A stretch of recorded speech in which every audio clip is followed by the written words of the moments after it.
When you think of a moment that changes everything, you don't usually imagine it happening at a bridal shower between mimosa refills and awkward party games.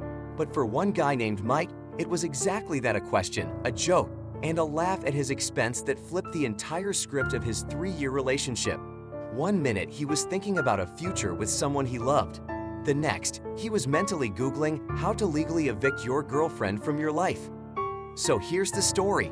Mike, 32, a motorcycle restoration expert with grease under his fingernails and a heart made of pure, possibly naive, gold, had been dating Melanie, 29, for 3 years. They met in the most modern of love story ways, through mutual friends at a brewery opening. You know, craft beer and fate. He ran a small but thriving shop restoring vintage bikes, and she worked as a dental hygienist, which is basically a dentist without the crippling student debt. About a year ago, her roommate bounced on their lease, and Mike, ever the gentleman, let her crash at his place temporarily. Temporary is one of those fun words that starts out innocent and ends with someone changing their Wi-Fi password. Melanie moved in and stayed permanently. Despite never officially contributing to rent or utilities, she treated Mike's house, his inheritance from his grandfather, as if her name was engraved on the welcome mat. Then she lost her job. Not in a tragic layoff sort of way, but because she had what she described as a personality conflict with her boss. Later, Mike learned that personality conflict was code for chronic lateness.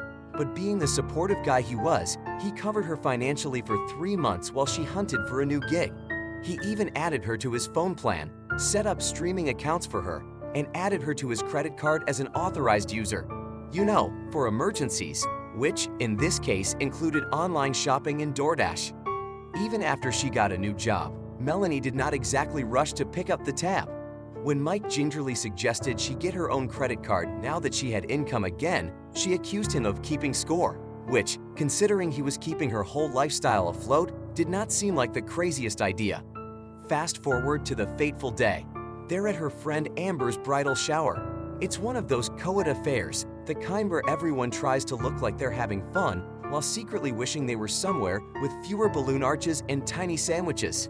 Everything's going fine until one of the bridesmaids jokingly asks, "So, Melanie, is this one going to put a ring on it soon?" Before Mike can say anything, Melanie laughs like she just heard the best joke of her life and quips, "Please, if he ever gave me a ring, I would melt it down and sell it." The table bursts into laughter. Mike does not. She doubles down, right? I mean, I love Mike, but marriage to a guy who spends his days covered in grease? My parents would die. More laughter, more cringe. Mike sits there, stunned, silently calculating the resale value of his dignity.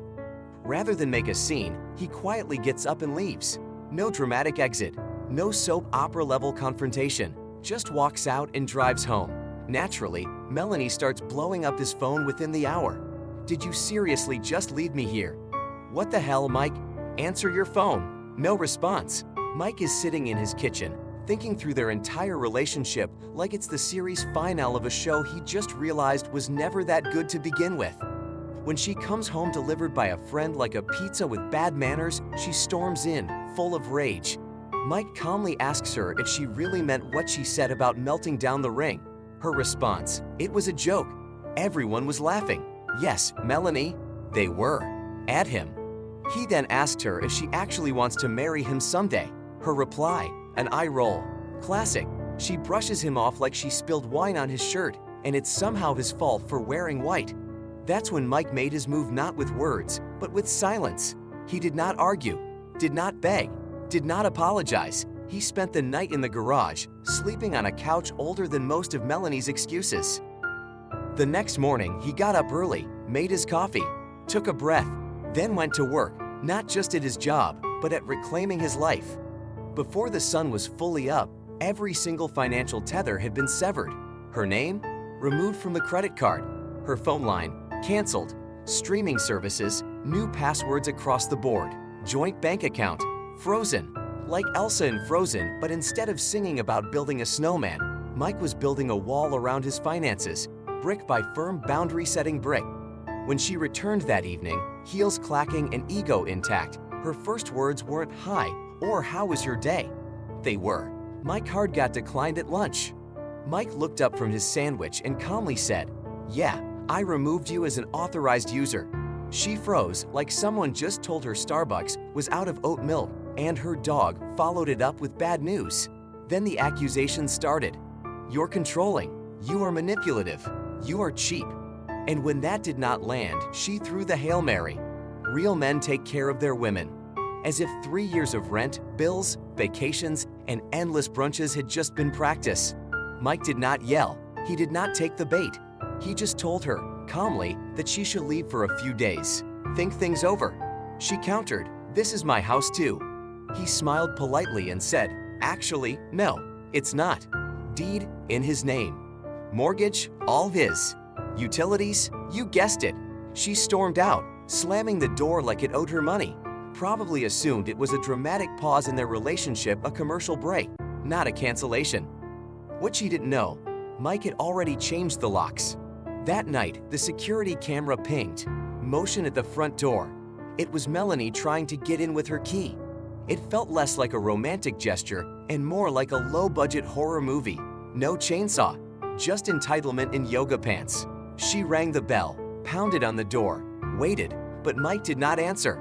Next morning, he checked the footage and saw her car still in the driveway. She was asleep in the back seat. Turns out, Amber's fiancé didn't want her crashing at their place, and the hotel she tried to book? Card declined. Mike almost felt bad. Almost. But then he remembered that moment at her bridal shower, that laugh, the one she gave after whispering something cruel in his ear while everyone else clapped. That moment where he first felt small.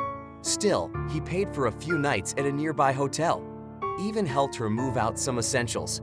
Breakups don't need fire and fury.